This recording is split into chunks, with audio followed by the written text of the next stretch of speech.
Hey, this is Motley from Monolith. You are watching CMS TV.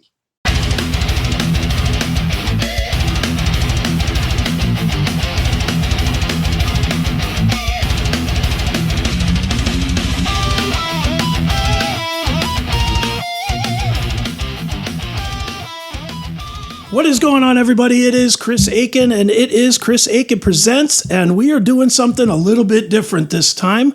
We are going to talk about one of the most infamous cases in true crime here in the Ohio area. This happened October 27th of 1989 here in Bay Village, Ohio, where we are sitting right now. The tragic murder of Amy Mihaljevic.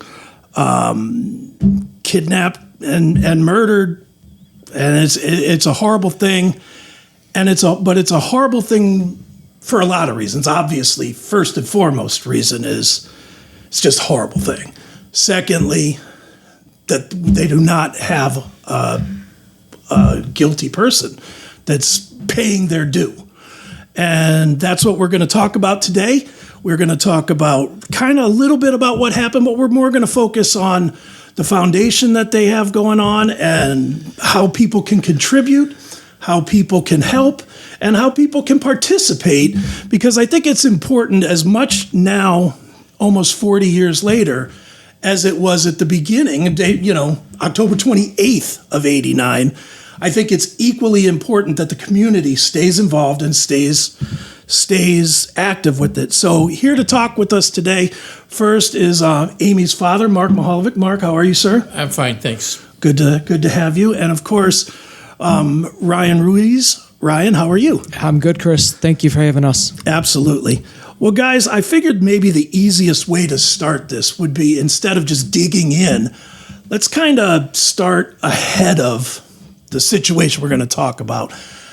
For people that don't know, and there's a zillion documentaries that are out there right now, but they all start with the crime.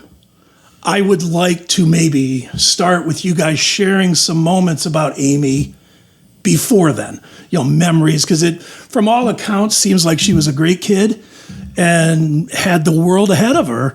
So why don't we start there? And Mark, why don't you kind of share some memories, some of your best memories of Amy? Don't have too many bad memories, believe it or not. Amy was an I-can-do kid. She was. You couldn't.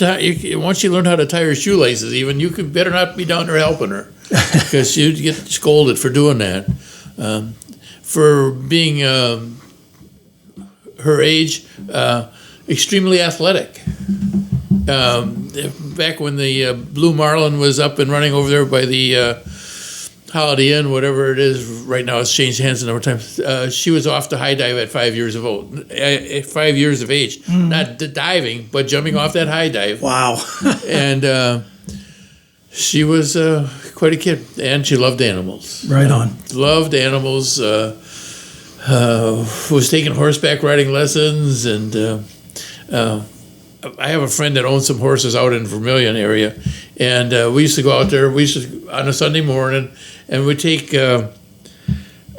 Amy so she could ride his horse, mm-hmm. and we had a dog back then named Jake, and he didn't like her being on that horse, and they were just riding in the corral and going around and right, just riding.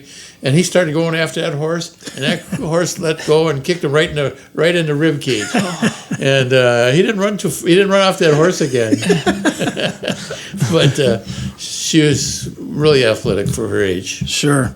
And when you look back now, I mean, I don't know how to put this without it just sounding bad, but so much was taken from a lot. I know that everybody a lot of times will focus when they speak to you. I've seen a bunch of interviews with you and with family members and whatnot, and they speak about Amy, of course, as they should, how much was taken from her future and her life. But I don't think enough is kind of given to you guys, to her family, to, friends. It seems like everybody focuses on the event and not the entirety. Is that fair? That's good analysis. Yeah. It just, do you feel like like because we're in such an age where everybody is, information gathering, that the human side gets lost. And it's easy to do that. Ryan and I were coming down here today, and we're talking about the iPhones and the stuff, and so much of it's electronic now. Sure. And it really makes it easier to forget makes it easy to forget about the human aspect of things and go right to your iPad and your iPhone for answering your questions. Right. No, you're right. And, that's why it is, I think, so important to do what we're doing here today, but with a focus on getting the community back involved. The one thing I do know is that Bay Village the community has never given up on finding Amy's killer. And it seems like there's great community awareness. I mean, it's a long time now. Yep. And the community still cares. And, obviously they're going to have another chance here in a couple of months to show their caring. And Ryan, I'll throw this to you. Why don't you talk a little bit about the 5K and the walk and what we can all do to help? Yeah, absolutely. I think what was really telling for us as a family is, Bay Days was a couple months ago here, and Bay Days is a big, huge festival with rides and everything, and we set up an Amy table to promote our race, to raise money with the GoFundMe, and Mark, it was every 2 minutes somebody would walk by, and I think that's what hits hard is that what you just said is this community doesn't forget. Everybody that came up to our table had a story to tell. They had something to say. That it was very telling. And here we are 37 years later. And this community doesn't forget. I am a Bay Rocket. I graduated from Bay. We were in a plaza that I used to walk to all the time and play baseball over here. So this is a tight-knit community. And Mark has said it a handful of times this year and in the past is Amy wasn't just his daughter. She was everybody's daughter. Right. Yeah. And the community has hung on to that, which is in honesty, if you look at, and I hate to compare one to the other because that's just awful, but if you do look at it, Amy is still well discussed. Yes. The case has not faded any. It seems like it's as talked about, and there's as much interest, and it seems like there's as much interest as there's ever been. Do you think that would be the same if they had already captured the killer? Well, I think then the interest would die down, and we'd be running a race, but it wouldn't. We still get there 200 people because there's runners out there that run no matter what. Right. And but the interest, you wouldn't hear being talked at when you're filling up with gas or anything like that. Right. Well, I hate to think it, but it's almost unfortunate that it is still on top because in a way, and I'll ask you this, Mark, in a way, I don't personally know. Well, let me back up. I immersed myself, though, from the time Ryan asked me to do this. I immersed myself in this. I watched no less than 100 documentaries and read everything I could find and watched everything that there was to watch. And from doing that, what I came up with in my head was that I don't know how you have been that strong to go forward. I have 3 kids. If I lost one of my kids, I might as well go with them. Right. And that's just the truth. How have you found the strength with all these different milestones and what I imagine are false alarms that you've had over the years where police or investigators or whatnot have come to you and said, well, we think we have bup, and then it doesn't turn out to be, or then it clears or whatever. What have you had to do as a man to stay strong and keep going forward? Chris, you definitely get your high points and low points throughout this whole thing. And, there's been times, they're on the trail now, and then they're not. But to answer your original question, I've had a lot of support from my cohorts that I worked with. Sure. I might as well tell you, I worked for Buick Motor Division. I called on the dealers, and I had a lot of dealer support, and they all had signs up, and they were all very much there. Strong family support. It just turned everything upside down. And I'm basically a quiet person. I don't do movies. I don't do limelight or whatever. So it's amazing the support that you got from the people in your community. And Sure. And you're lucky. If there's a lucky, and again, I feel almost horrible saying anything positive, but if there's a lucky, it happened in a good community. Yeah. That night, I'm sorry, Ryan. That night that Amy was abducted, that Friday night, at the 10 o'clock or 10:30 news that night, there was always already a blurb on TV about her missing. And I don't know if I should say what I'm thinking, but there was also a black girl that was kidnapped about 2 weeks later, and they were sort of put out that they didn't quite make the support that Amy was getting. Yeah. But it's just the community. It is. It is. The other thing, Chris, is when that happened here in Bay Village, a good handful of the FBI lived here in Bay Village with their families. And that also helped. Sure. Look at your screen right now. If you're tired of the hide-and-seek games with big tech, where links disappear and episodes get throttled, I've got the fix. I'm Chris Aiken, and it's time for me to show you how to take back your access to the Classic Metal Show, the Seth Williams Show, and Chris Aiken Presents. Pick up your phone, go to the App Store or Google Play, and download the Locals app. It is 100% free. Once you're in, just search for the CMS Network. You're going to see everything. Every interview, every unfiltered rant, every deep dive music discussion, every uncensored news article we put up, all in one centralized, uncensored hub. No more chasing links across 5 different socials. This is our home. But if you really want the keys to the kingdom, look for that VIP upgrade. For just $4.99 a month, you're cutting out the commercials, getting the advanced drops before anyone else, and accessing bonus episodes that are way too heavy, dirty, or we just don't want to share with the free public. For the price of a cheap beer, you're supporting independent, unapologetic media. Download the Locals app today. Get some CMS wherever you are. And if you're a real one, join the VIP squad at classicmetalshow.locals.com. The Classic Metal Show and the CMS Network. It's uncensored. It's unapologetic. We will see you there. Well, and you know, and we'll get into this a little bit here in a second, but just one last little piece is, I think, especially in 2026, we forget the human element. We forget that it exists. These stupid things take a lot of that away from all of us. Yes, they do. But yet in times of crisis, of true crisis, you really do see people come together.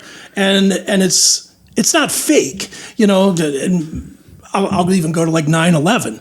9/11, everybody was on the same team. Yep. Everybody was on the same team. When this happened in 1989, everybody here was on the same team. Yes. There was no condescending. There was no loss of humanity. Everybody stopped with whatever their bitches were, and got to, look, we got to do something here, right? Correct. Yeah, I think it's the human element of how we live. Like, there is still good in the world, and you have to find it, and you know, that's the support that we get. Mark always talks about how thank you for the support, thank you for remembering, thank you for still thinking about her and not forgetting. And I think that's so important. And there still is good out in the world. There definitely is. When we did that booth at Bay Days here in July, we had people, like Ryan said, coming up and, oh, yeah, I remember this. And I remember Amy being in the room next to me. I remember everybody had an Amy remembrance. A lot of them had an Amy remembrance. Right on. And I think what's cool about that is that those are stories we hadn't even heard. Like there were stories that Mark had never even heard before. Yeah, sure. One of Amy's teachers recently did a video for Amy. We reached out on our social campaigns and we had people come forward with testimonials and she told some stories that nobody had ever heard in the family. And I think that's super important. No, I agree. All right, let's dig into the crime itself a little bit. And I'm not going to go too deep into this, and I'll tell you why. Not because I don't think you'll answer them, because I know you will. But as I said earlier, I watched 8 million things. It's out there. There's not any real need for me to dig deep into this, other than just a couple of points that I'd like some clarity on, if you don't mind. As the story basically goes, Amy took a phone call from somebody, and they said that they were getting her mom a present for a promotion on a job. Right. And she seemed like, from all accounts, it seemed like she was comfortable with that person, or she knew that person, or some semblance of that. And she agreed to meet somewhere, and she did, and then that's when everything happened. Let me ask you, Mark, when you hear that story, are there holes in that story? Well, I think the story, Chris, is really good. I think Amy went with this individual because Margaret and I were having marital problems. And she just wanted to do something to help out or make things go easier. And I think that's what started it. I don't know. Right. Do you feel like she knew the person? Because, and again, I'm going kind of off the cuff here a little bit, but I can't imagine a 10-year-old kid being comfortable meeting somebody telling me, hey, we're going to get a present or something, and I don't know them. It seems like they almost had to be, hey, this is Jim or whoever, and they would know Jim from a party or a baseball camp or something, you know. But I think a lot of that goes back to what I said. It was Amy trying, I don't know you, but we're going to go get a present for my mom. And I'm trying to make things better for her. Sure. Now, unless I'm mistaken, there was 104 days that you didn't know anything. About May 10th. May 10th? It was the day before. I remember that date because my mom was born on February 10th. Wow. Not that year. So when you do get the confirmation, I guess, there's the obvious grief, but does that overwhelm you for a month, a day, a week, a year, forever? Or do you, at some point, does something get you to where, yes, you're always going to grieve, but now we got to get serious. Now we got to start moving forward. Right. I don't know if I'm answering your question correctly or not, but even after 37 years, be talking to somebody like you or something will come up and a tear will roll down your cheek. Yeah. I mean, it's always going to be there. You're a book writer, Ryan's a book writer, it'll close a chapter. Will it end the book? No. Right. And as a book writer, there's always something else in your mind that you think of. And I understand. I guess what I'm asking is, how did you jump forward?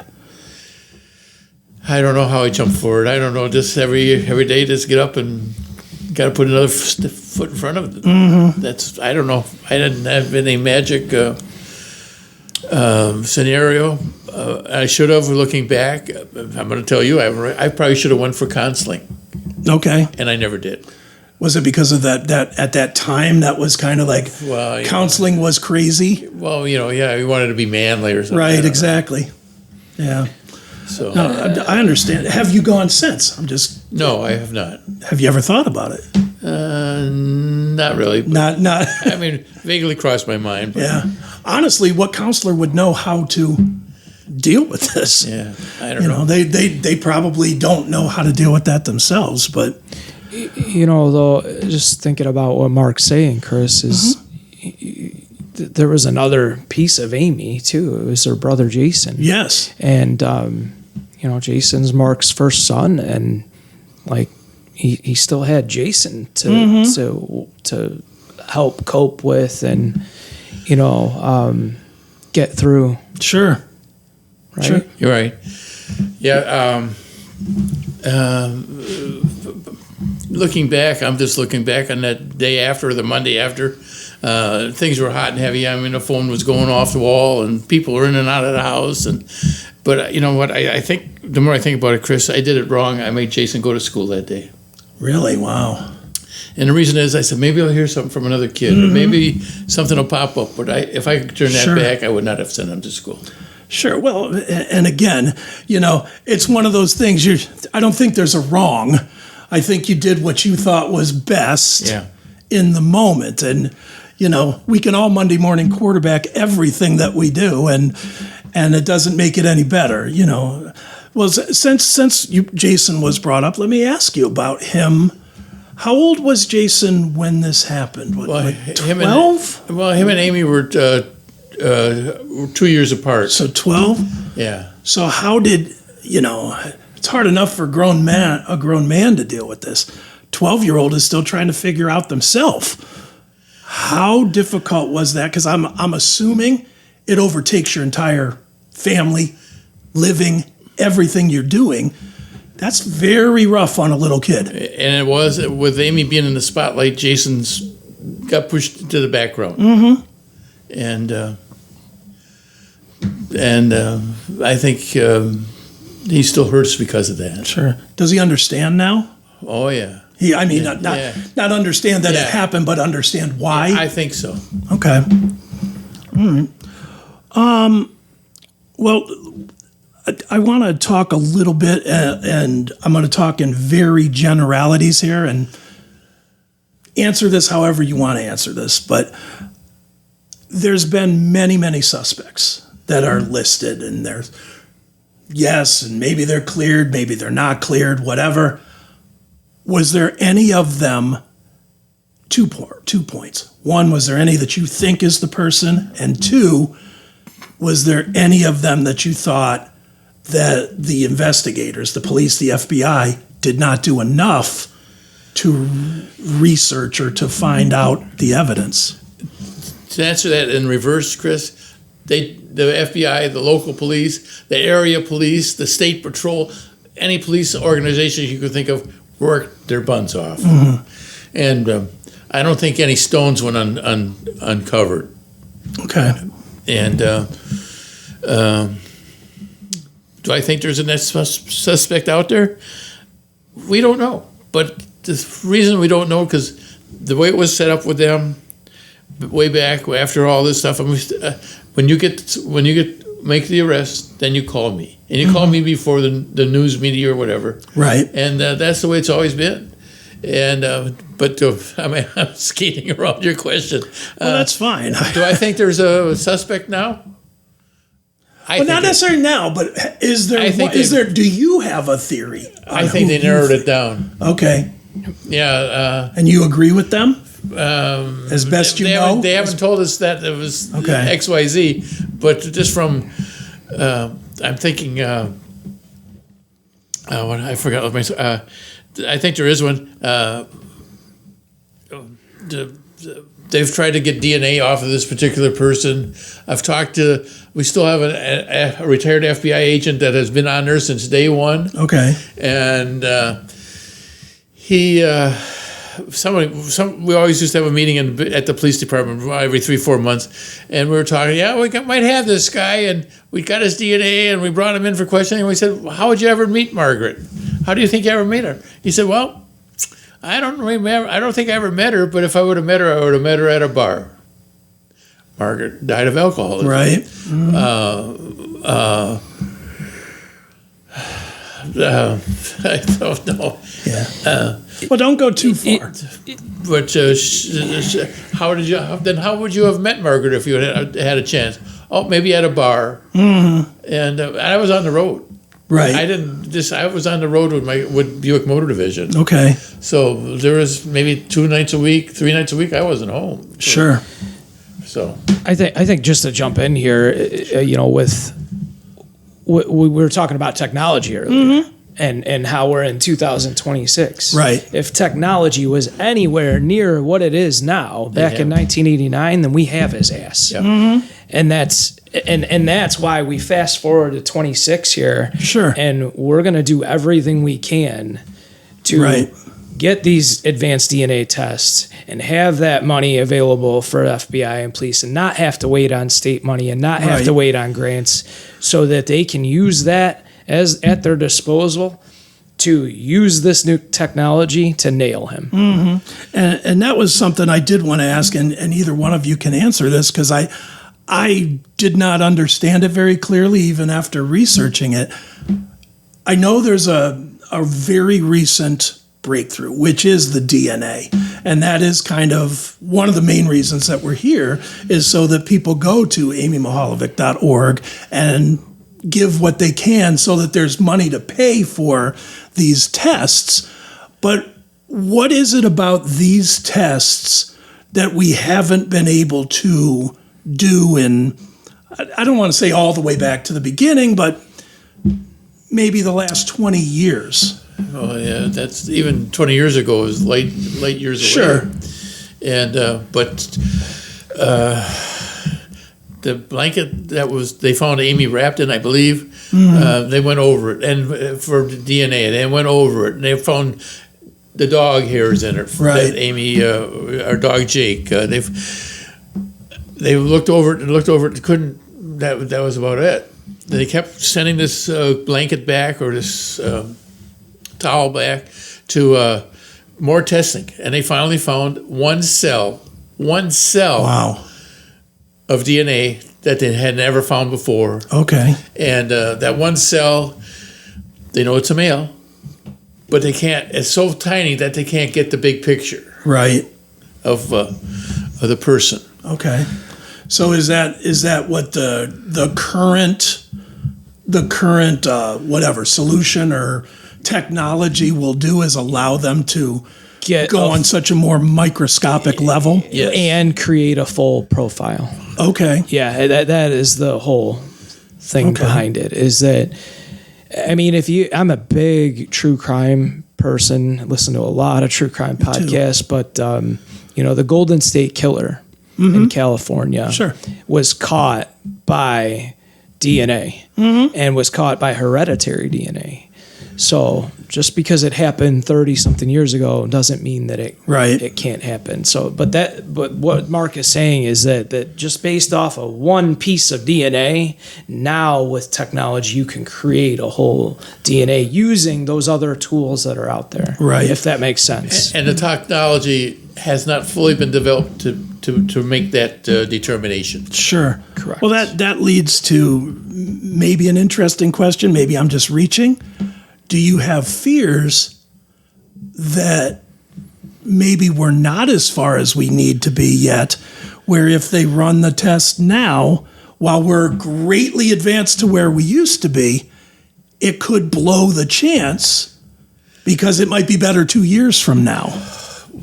Well, the trouble with that, though, is there's so little DNA out there. And once they sacrifice that one cell or whatever it might be, that's it. That could be it. So they can't afford to risk it.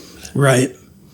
And so will they risk it if is that what I guess we're asking them to do? Yes. Is take the risk and here's the money to pay for it. Is that right? Right. And as soon as the company, they're not working with the FBI anymore. Okay. There's a number of, I don't even know, Chris, 2 or 3 or 5, I don't know, companies that do DNA privately. And we're just waiting for them to call the Bay Village Police and say, we're ready for that sample. Right. Yep. Right. Yeah, and they're all over the United States, and those tests cost anywhere from $5,000 to $10,000. So, Right. The Bay police detective told me, if you're good at something, don't do it for free. So there's a reason they charge that much, and these are private DNA labs. Right. Sure. No, that makes sense. Look, everybody, I have spent 30 years in the loudest rooms in the world, and I can tell you one thing for certain. I've got zero time for weak coffee or woke nonsense. Guess that's actually two things I don't care. If you're like me, you're tired of giving up your money to corporate sellouts who hate your values. You want a brew that's as unapologetic as a Marshall stack cranked to 11. Enter Blackout Coffee. This is bold, fresh roasted, 100% American grit in a cup. It's fuel for patriots who refuse to back down. Whether you're hitting the Patriot medium roast or the massive high caffeine kick of Brutal Awakening, this is the taste of real freedom and hard-hitting flavor. Stop supporting the bland beans of companies that don't stand for you. Head over to blackoutcoffee.com right now. Use my code, which is in the description, for an exclusive discount. You can save. It's time to wake up unstoppable. Blackout Coffee, folks. Fuel for patriots. Get yours now. Well, Mark, I'll put this one to you specifically. I immersed myself in this, and I tried my best to put myself in your head as best as I could. Good luck. But by doing that, the thought that comes to my brain, and I'm sure it's been in yours a zillion times over the last 38 years, they find out who it is. They give you a name. What does that do for you? Well, here again, we're going to close that chapter in that book. Right. When that happens, Chris, I'm assuming the trial will take place downtown Cleveland. Every day that the trial is going on, I'll be sitting in the front row. Sure.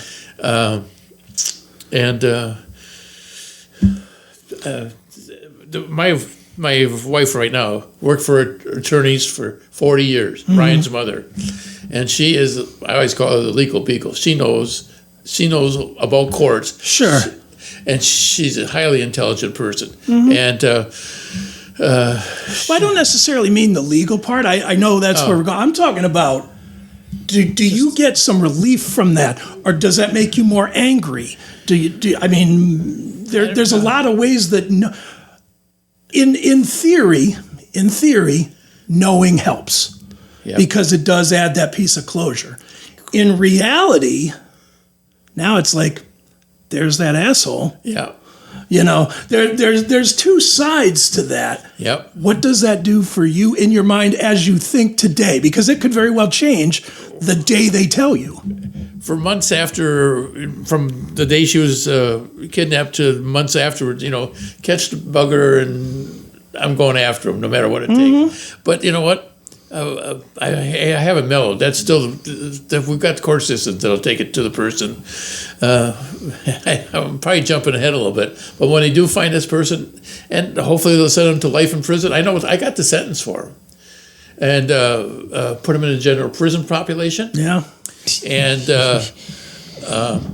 solitary confinement on the day he took Amy and on Amy's birthday. But just leave him in a general prison population for life. Yeah, he probably won't make it. Maybe it'll work itself out. Yeah, exactly. Yep. Well, I got the first carton of smokes for anybody that welcomes him to prison, so to speak. Going back a little bit, well, sort of on what I broke your train of thought, but a couple of my technicians were motorcycle people. I mean, hardcore motorcycle people. Sure. And when the hardcore people found out about it, man, then if they would have found the guy, he was really in trouble. Well, that's what I've always heard too about prison is they don't like people that mess with kids. Nope. They're okay with just about anything else, but they do not like people that mess with kids. So that's my sentence. Right. Well, and another thing just to build off of what he's saying is that it's one thing to arrest somebody, to make an arrest. Yes. It's another thing to convict somebody. So that just kind of coming full circle here, that is why this test and these DNA tests are so important. Right. And nailing this asshole, like you said. And there's going to be one shot. Right. It ain't going to be, mistrial this or that or this. You're going to put it in front of the jury, judge, whatever, one time. Right. Yep. Right. And that's where Georgette comes from. You're not going to get a second chance to present this case. No, definitely not. One last one here before we start to wrap it up. So I'm playing forward because I'm being hopeful here, hoping that they're going to catch him. I'm hopeful they're going to arrest him. I'm hopeful he's going to go to trial. Undoubtedly, he's going to ask for a plea. Undoubtedly, a case this high profile, this public, they're going to want to, give us murder too, or blah, blah, blah, blah, blah. Where do you stand with that? Absolutely no. Absolutely whatever. Just get him off the streets. Where do you stand? Whatever happens, I think it's going to take him off the street. As far as a plea bargain, I sure hope our justice system has a lot more strength. Strength, that's a word. And to do it right. And from the way I understand the law, they would ask you. Right. They wouldn't just do it, right? They would. I don't know. They would consult you at least to. You just heard me slam the gavel, so no, I do it. Did Amy get a plea bargain? I agree. Then there's your answer. I totally agree. There should be no. There should be no plea bargain at all. There should be. Nothing. There should be whatever the worst thing is that they can do. They should do. But well, let's wrap it up here, guys. Obviously, first and foremost, thank you for talking about this. Thank you for helping us. I'm happy to help. I'm always happy to help with Ryan. Ryan, I guess I'll throw this to you because it's probably you probably know it better than Mark. Give us the details one more time about the walk and the 5K run and how people can donate and all the good things. Yeah. So 5 years ago, the walk and. It just started as something simple, and we have to give a big shout out to Mark Kavezdi, a teacher here at Bay. He has spearheaded this walk every single year. Whether it's 10 people, 50 people, 200 people, he has made sure that Amy is honored and remembered every October. So we've always had that walk, and now it has turned into something that Mark has made even bigger. And it's a run walk, and we're very excited about it. It is obviously it's in memory of Amy, but it's also a celebration of her life, and where we come out and support each other. Right.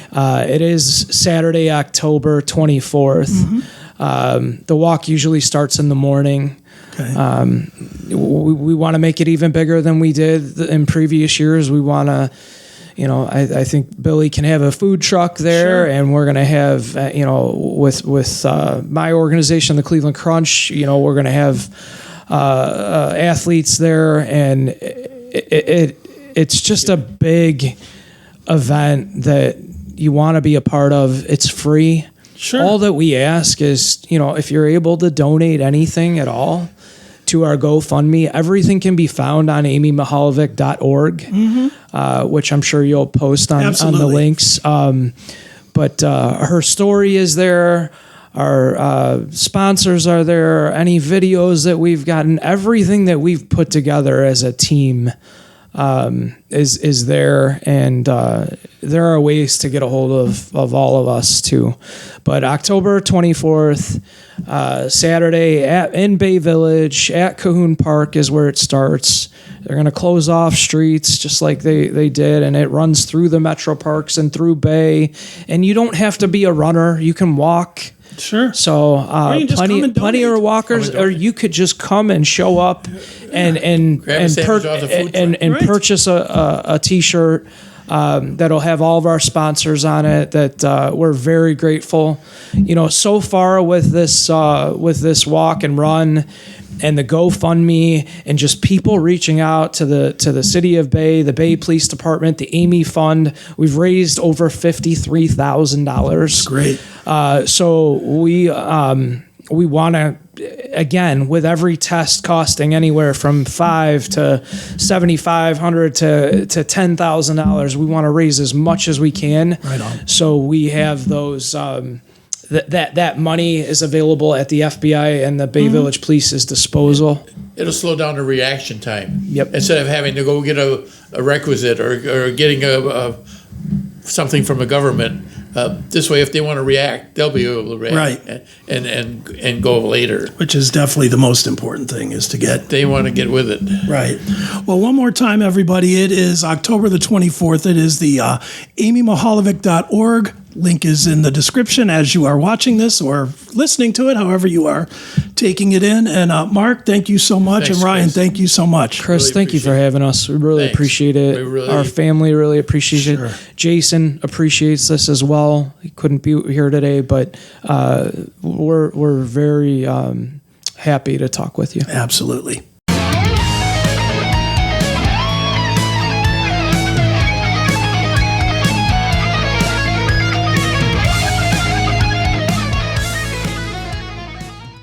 Step back into time and flip into fun at Pinball PA, the ultimate arcade and museum where classic games come alive. Located off Broadhead Road in the Hopewell Shopping Center, Pinball PA invites you to play with 400 pinball machines and video games, from rare gems to your all-time favorites like Pac-Man, Space Invaders, Asteroids, Frogger, and the latest pinball hits.